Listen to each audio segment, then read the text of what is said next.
10 సంవత్సరాలు ముఖ్యమంత్రిగా ఉన్న చంద్రశేఖరరావు గారు 2009లో మేము హక్కున చేర్చుకొని మా కడుపులో పెట్టుకొని చూసుకుంటే, మేము భుజాల మీద పెట్టి మోసుకుంటే, పాలమూరులో ఊరు లేకపోయినా, పార్లమెంటులో నీకు నోరు రాకపోయినా, మేము ఎంపీగా గెలిపిస్తే, మేము భిక్ష పెడితే నువ్వు ఆనాడు ఎంపీ అయినవు. ఆ సంగతి మర్చిపోకు. మరి 10 సంవత్సరాలు ముఖ్యమంత్రిగా ఉన్న నువ్వు మా ప్రాజెక్టులను ఎందుకు పూర్తి చేయలేదని నేను అడుగుతున్నా. ఇవాళ ఈ వేదిక మీద నుంచి పెద్ద పెద్ద మాటలు మాట్లాడుతున్నారు, పొంకనాల మాటలు.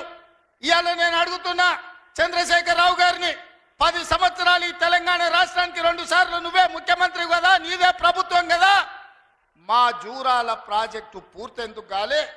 మా కల్వకుర్తి ఎత్తిపోతల కంప్లీట్ ఎందుకు కాలేదు?